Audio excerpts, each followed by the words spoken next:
Hello, so I was kind of indecisive of what video I'm going to do next. I'm probably not going to do my weekend chat video, even though it is at the weekend. I'm going to save that for next week. But I'm definitely going to do my tea and biscuits video tomorrow. So that's on the cards, because I didn't do that for the last 2 weeks, but I'm definitely going to do that this week. Let me just write that down.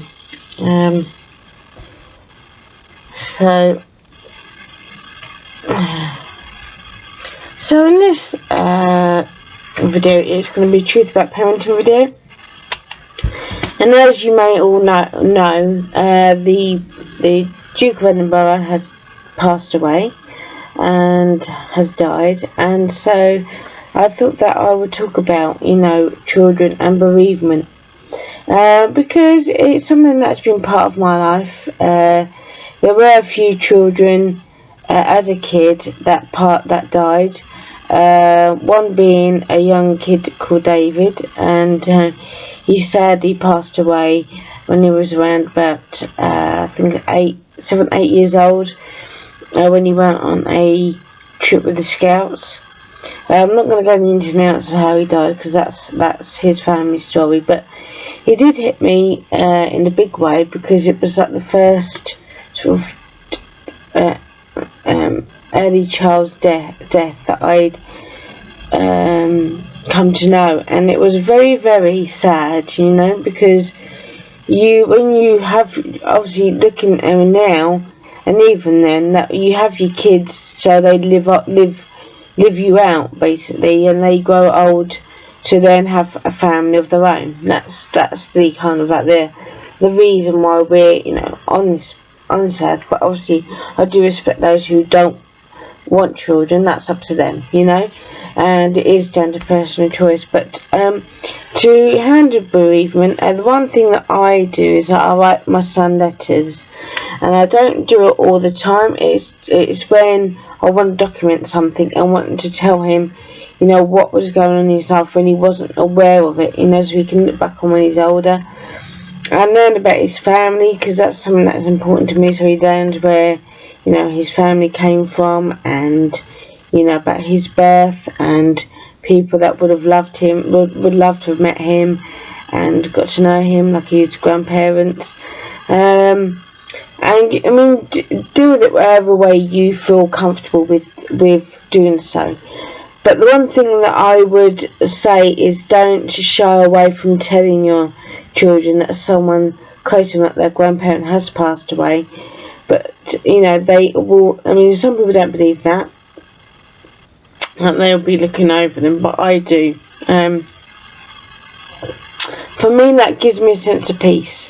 And when I've always been I've been someone who's died. When I've been asleep, I've dreamt about talking to them, after they've died, and I don't know whether that's real or not. I don't know. You make your own mind about that, but I do often have that kind of dream after someone close to me has passed away.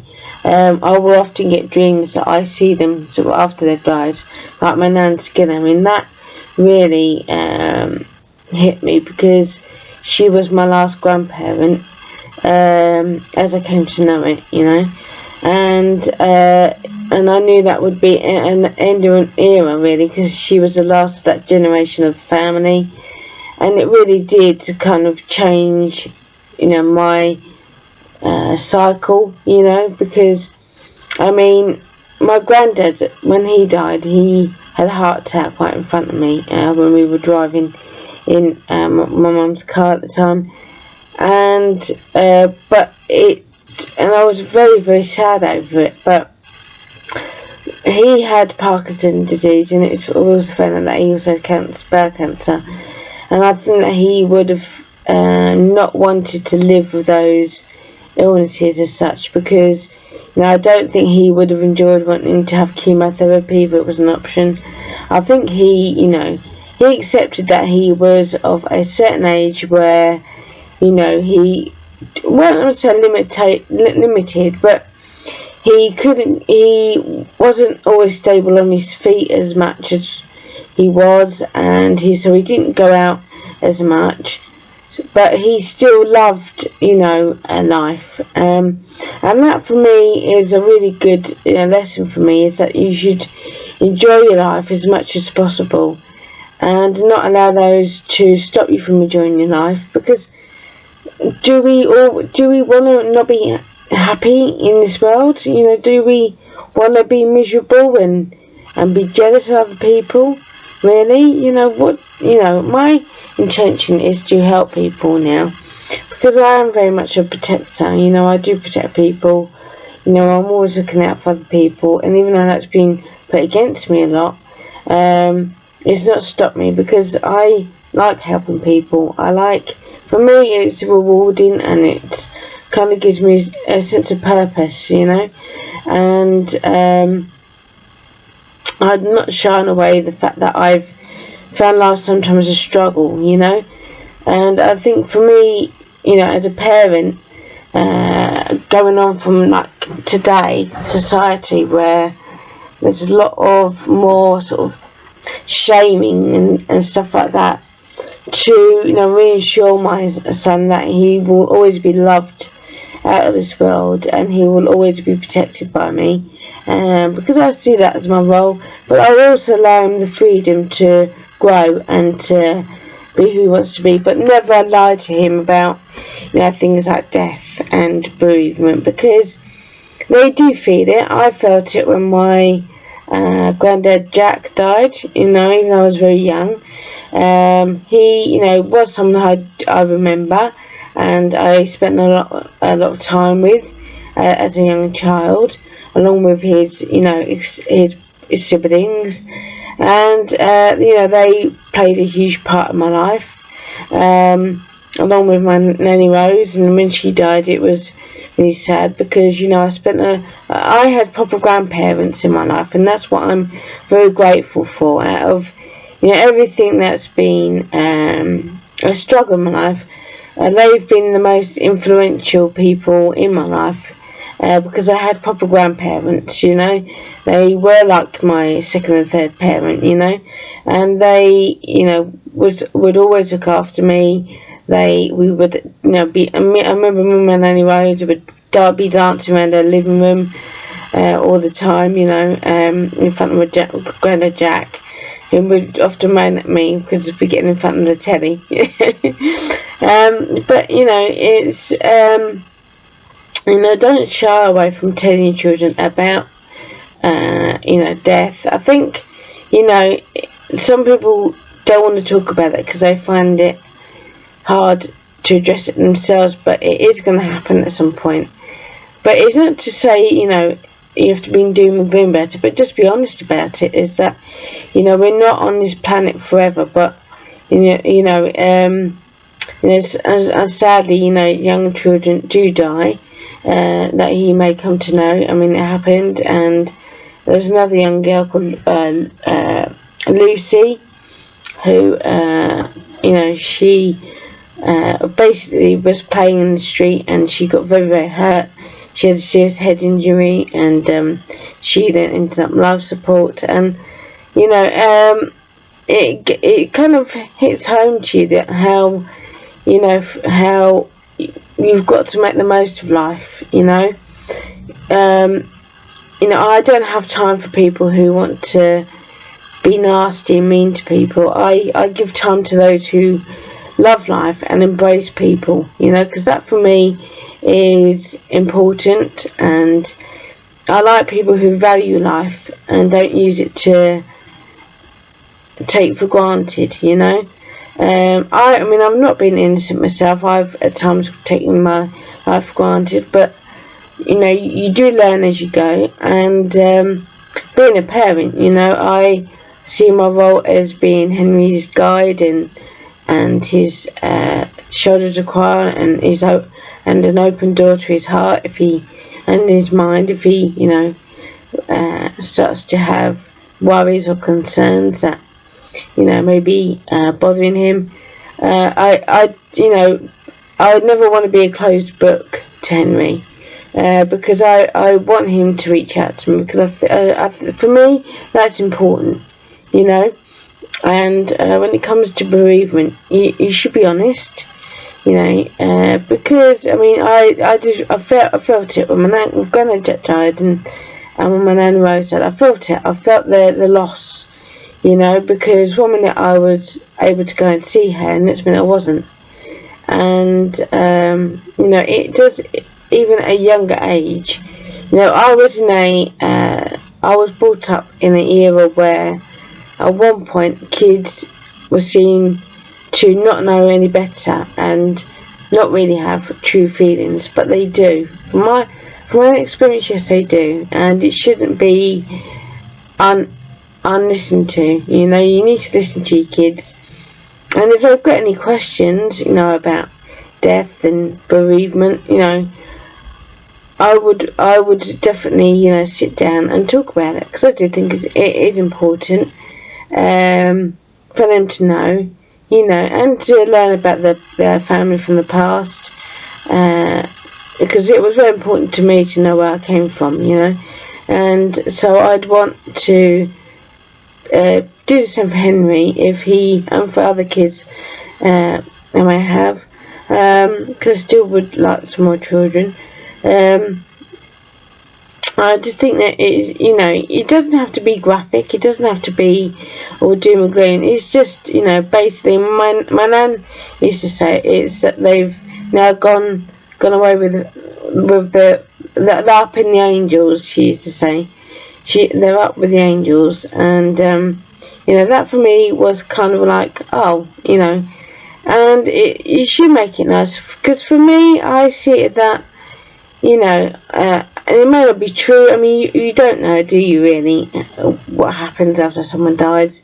A lot of people see it as that once they're dead, they're dead. But for me, what gives me a sense of peace about it is, I see it as that all their troubles and fears that they had being alive in this world are no longer there, and they're, having their love and having a big party up in heaven, and they're all celebrating their life that they had in the world. And that's how I see it. And it's up to you how you want to see death, and whether there is whether you pass on to another and another kind of life. I mean, it's up to you what you want to believe in, but I do think bereavement does need to be spoken with your children, because it is something that they are going to will have to deal with at some point, and I think certain deaths and tragedies can influence you too. I was horrified by the Hillsborough disaster, for example, and it took a long time for me to want to confront that when it happened, because seeing it on the TV as it was horrific. And I remember that week after, feeling very haunted and very kind of unsure about life, and I don't know whether people believe in star signs, but I do see me as a typical Libran, where I always want to try and make sense of things, I always want to look for an answer, and like, why did that really happen? And we all know what happened. It was, it was careless by, the people that were supposed to be looking after those supporters. And I feel, I probably shouldn't say this because of somebody that's now working with the police. And they let the Liberal fans down. They did, It wasn't controlled as it should have been, and and then it was covered up, and it was a horrific time. And then they had there's a incident that happened, and I always break down when I talk about this, when because there was lots of trouble in Ireland around that time, with the RRA and Sinn Féin. And I remember a guy being attacked in his car, and they showed him dead, on the newspaper, and that really, that got to me, something out of the world. I mean, I was absolutely haunted by that.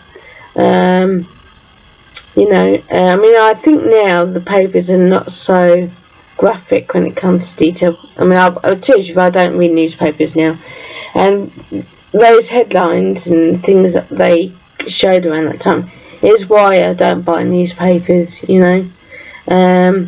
I mean, I support the Metro because that is news and facts, and I subscribe to them, and I get that's my laptop, and I've been doing lots of. They're now starting to sponsor my posts, which I'm really appreciative. But there are a lot of papers that do tell lies, and it is gossip, you know. And that's not something I'm interested in.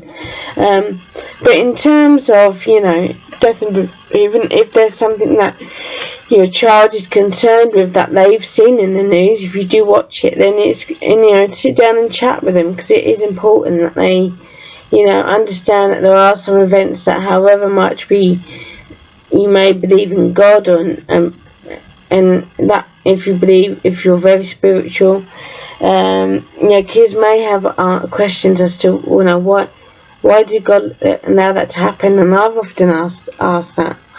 But for me, it's because, you know, He has made us in charge of this world, and not Him. And so it's how we make it, not how He makes it. But He will listen, and He will help you if you pray regularly, and you know, you just, as long as you're kind and considerate, and He knows that you're protecting, and you're wanting to spread love to other people, you know, He, as far as I see it, He will always support you, you know, even if you do get turned against Him sometimes, He will always be there to help you, you know. But at the end of the day, we're in charge of our own earth. At the end of the day, we are in charge of our own lives and destiny. And unfortunately, you know, what I've learned in the last 7-8 years, and even last year when I was in a terrible state, is that you soon start to see that, you know, however much God wants good in the world, there's always evil born sometimes. But it's, you know, us that protect the world, that, you know, stop those from doing evil things to other people, you know. And it is horrific when I'm working with Mind.org and Childline and other organisations, because I've been subject to bullying, I've been subject to abuse, because bullying and abuse, you know, go hand in hand. And it, you know, it does need to be stopped, because, you know, lots of children now are losing their lives because of it. And you know, we need the next generations to come through, you know, but we need more doctors and nurses, and people of the law, and people doing more good things. And, you know, you stop that from happening, you're stopping nature from happening, you know. And so it is important to teach about bereavement and death, because it is part of life. And so, you know, it should be something that you talk about and address, and don't shy away from, because kids will have questions, they will have concerns, and I see it as my role to help, you know, to tell him about you know, things like death and bereavement, for him to grow and learn as well, and to protect himself, and you know, just what life's about, really, you know. We all want to live old, to be real, you know, we do. I mean, everybody wants to grow old, but unfortunately not everybody does, you know. And yeah, I don't want to say this, but it's kind of like life now, you know. I mean, with COVID, I think one thing about COVID I've seen is that it's given a lot of people strength, and seen that there are very good people out there. And what I've learned in the last 6-7 years is that when you hit rock bottom and you go through a tragedy or a pandemic, you soon start to see, you know, who your true family and friends are, you know. And they will either love you, or they will lump you, if you know what I mean. They will turn their back on you, and when they do, you just gotta let them go, and leave them behind. That's how I see it. So Anyway, thank you for watching, and I'll see you again soon. Take care.